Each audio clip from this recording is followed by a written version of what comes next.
Today, I want to talk about being authentic and what it means to come from your authentic self. I think there is quite a bit of confusion around that because some people say being authentic means expressing their emotions. I heard from a client who told me that one of her cousins was authentically showing complete discontentment during Christmas because he didn't really get the gifts he wanted. And by basically sharing with everyone how disappointed he was and how much he feels that no one really cares and no one really understands him, he thought he was being authentic. I just don't want to be fake anymore. I want to be real. And I think we know those cases where we feel that maybe after this whole COVID pandemic more than ever, that people feel encouraged, emboldened, having the right to just say whatever is on their mind, having their emotions on their sleeves, sharing their anger with anyone who doesn't walk away, letting their discontentment out in completely unfiltered ways, all under the disguise that this is authentic. But if sharing our emotions is being authentic, does that mean that we are our emotions? Well, I hope not, because my emotions can be sometimes all over the place. So that means my authentic self would be kind of all over the place. And we all know that our emotions can also come from a triggered ego, that part of us that may feel insecure, out of control, maybe not good enough or needing more because it feels less. Well, if our ego is our authentic self, well, I guess all we can do is just run, because I certainly don't want to be just my ego. I know it's a part of me, but there is something greater that I want to identify myself with. There is something which is my truth, which is ultimately what the authentic self is all about. The truth, that unique, essential self that only exists in one person. All of us are unique, and all of us are unique in our authenticity. So how do we discover this authenticity? And how do we live from that authentic self? So if our emotions are not really our authentic truth, are our thoughts our authenticity? Probably not, because they're also, just like our emotions, not always really consistent. And sometimes we may think things that we actually later on regret, or wonder how in the world did I come up with that.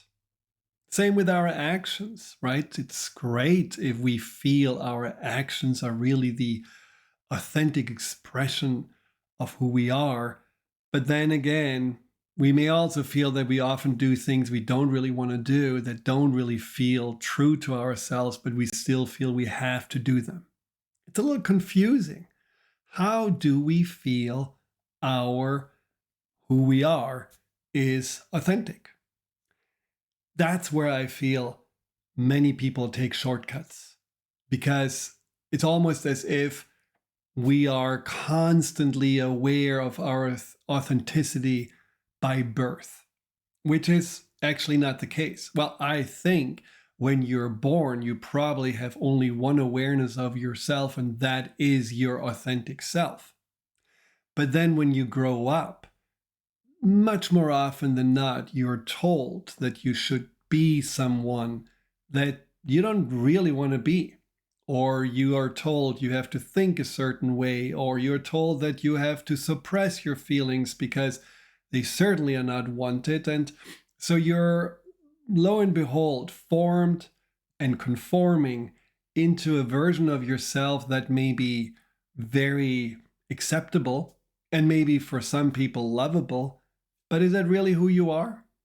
So the work to find your authentic self is kind of an excavation work where you have to spend some time with yourself and figure out what is really who I am.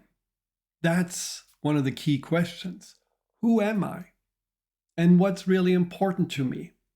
And what do I prefer? What do I want? What don't I like?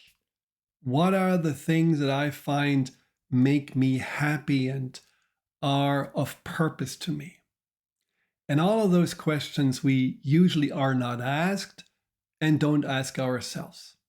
This is where, especially now that there's so endless amount of distractions available to us, especially now, it's way more common and maybe way more easy to not pay attention to ourselves and this way disconnect from ourselves than to be connected and to really try to gain a different and a deeper awareness of who we are.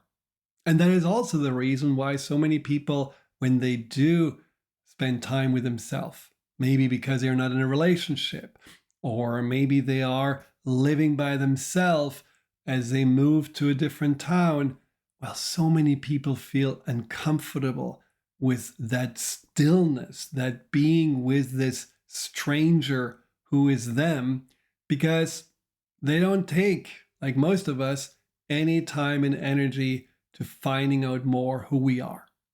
So if you know anybody who says, I just want to be authentic, and that person hasn't really spent time on figuring out who they are, you know it's just something they say to themselves as maybe an excuse for not really okay behavior, but it's not necessarily based on their truth. Now, I may be naive, maybe, but I also believe that our truth is connected to our values, and our values are connected to our goodness. I believe most people, maybe all of us, have a core of goodness inside of us, and that most of us, maybe all, are here with the potential to be of service by sharing who they really are. I mean, I certainly feel like that my quest in life has been to help people, whether it was as a physician or a researcher or as an empowerment coach. Helping people to navigate through life is something that has been with me since I was a child. And that is a part of my truth. So what you may want to ask yourself is, what are you standing for? What do you feel you are in alignment with? The things that are your core values, the things that you know truly describe who you are. Because when you feel your values, when you know that there are values such as, let's say, compassion and understanding, and really the root of your being, then you also know that coming from this understanding and compassion may be completely opposite of that impulse of lashing out and being angry at someone. You know, someone told me this story recently of a father acting out at a birthday party where it was the party for his son, but the father just got completely drunk and wasted and mad and didn't really want to be there. And then the son, who is a very caring and kind person, just exploded and accused the father of just being useless and not wanted. And it became almost physical. Well, the father left eventually, but the son felt horribly afterwards because he realized the father is an old man who is basically an alcoholic and doesn't really want help and maybe cannot really help himself. But he, the son, who is kind and caring, let his emotions get the best of him. And he, in many ways, attacked an old, fragile man who didn't really know what he was doing. And so, even though in the moment it may have felt authentic to let this anger out, in the end, it wasn't really in alignment with his core values and his truth. And so, all that shame and guilt came up because it told him that was not your best moment. That is not really who you are. So, what we sometimes can actually find is that when we act with the impulse of our emotions and maybe our ego, and then later on we have feelings that make us regret what we did, those feelings may actually lead us back to understanding more what that true self, that authentic self, maybe that higher and better version of ourself really would have wanted to do instead. So it's not always the case that the first response is the true one. It may actually be that in order to connect to our authenticity, we have to take a little time and reflect, ideally before we act out. But sometimes it also is just helpful to learn from our mistakes and learn from those reactions that were not authentic and then adjust again to our values. And, maybe sometimes even apologize. So let's say you know from just observing yourself and connecting more to your core values, which I did another podcast a while ago about, that you can check out on my YouTube channel. So when you are aware of that value of respecting others and also having a sense for their struggles, being empathetic, having a deeper comprehension of what people go through, if those two are values of yours, and then you are having your uncle talk, in racist and homophobic ways, making jokes that are completely inappropriate. The authentic way would be to say, please stop. I really don't want to hear this. This is not really what I believe in, and I find it very wrong of you to even share something like this or think something like this, and then just have a boundary.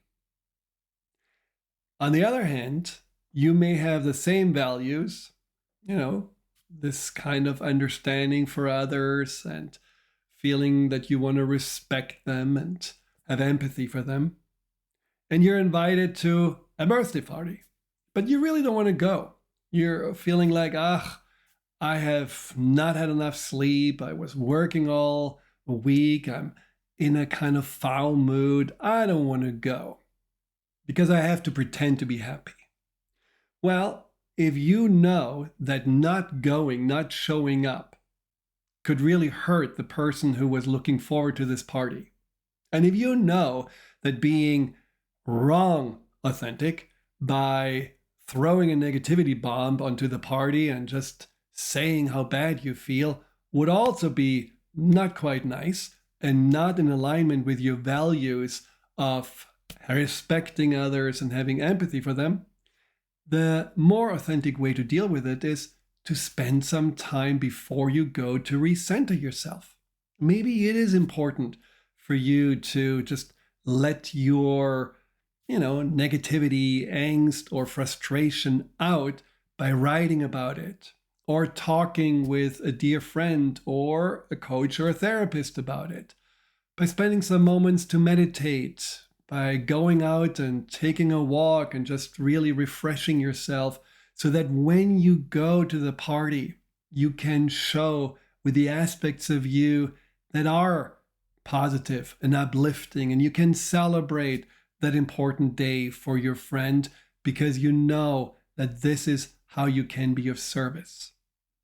So you can see that being authentic is also being responsible for yourself and being responsible in how you are affecting other people around you. Because in the end, when we are just doing things like expressing our emotions or acting out because that's what we feel like in the moment, and we are hurting deliberately those that care about us, that's not authentic. That's simply selfish.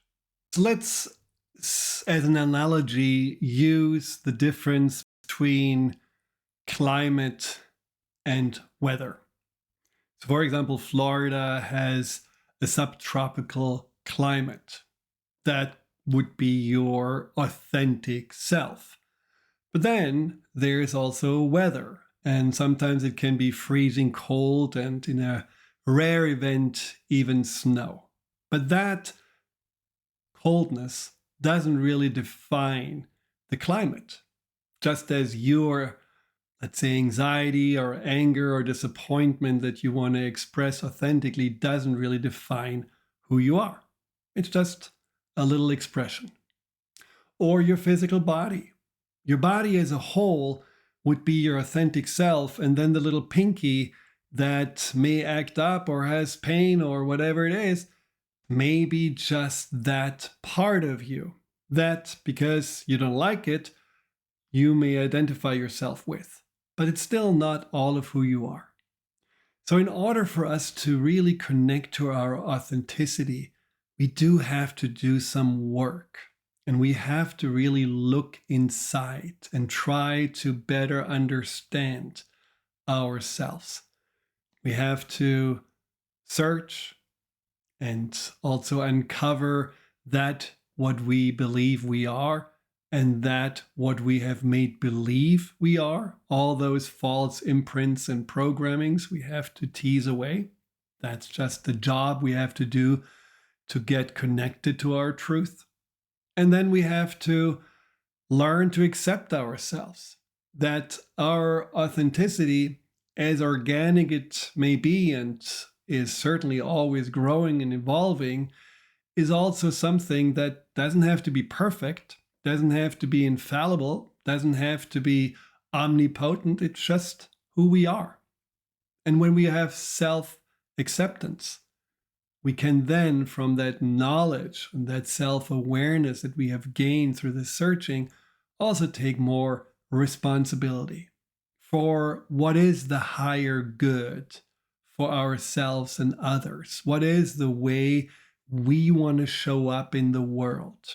And even if sometimes we have to swallow our pride or not show our emotions or pretend in the moment that we feel a certain way, even though we have a hard time to really connect to it, if it is actually something that is more in alignment with our truth, as I said before, because it is about respecting others, it is about respecting our values and expressing our goodness and being this way of service, it is way more authentic than just acting out like a child who has a temper tantrum. So when you have a situation where you want to let your emotions run wild or you want to act in a certain way, and it feels very strongly and in some ways overwhelming, just take a moment and ask yourself, why? Why do I want to do that? Is it because I feel I need to show people how hurt I am so that they actually stop hurting me? Or I want to punish the people that are misunderstanding me so that I finally feel some kind of a revenge? Or I need attention because I don't get enough of it.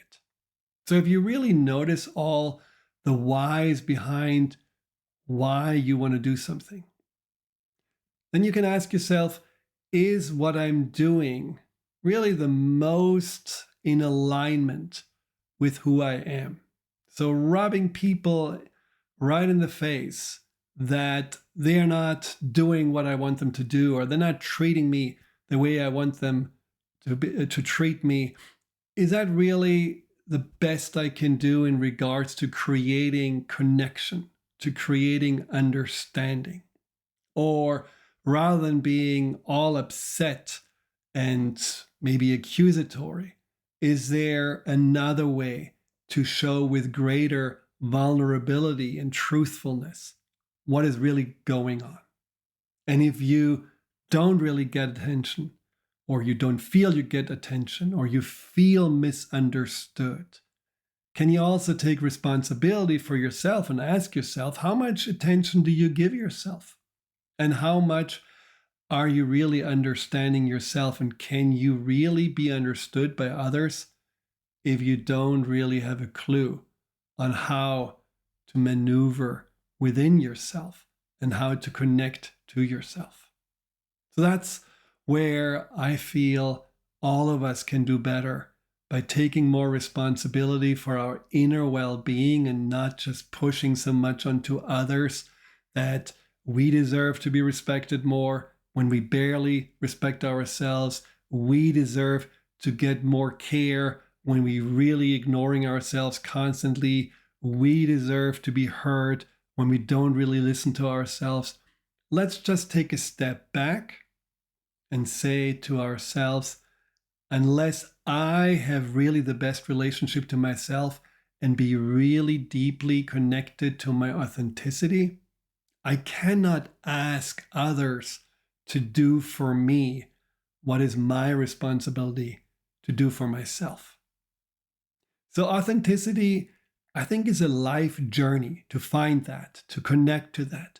But it's also really rewarding, because the more we feel connected to our authenticity, the more we feel honest, and especially also honest with ourselves, the less reactive we are, the more calm we can stay, the less we take other people's stuff personally, and the more clearly we're heading towards that, what brings us happiness and fulfillment. Hi, Dr. Friedemann here. Thank you for tuning into my YouTube channel. If you're interested in learning more about fear and anxiety, here you'll find guided meditations, webinars, and interviews with some of the most renowned experts in the field of empowerment. Delve into the over 230 videos and more to come every week.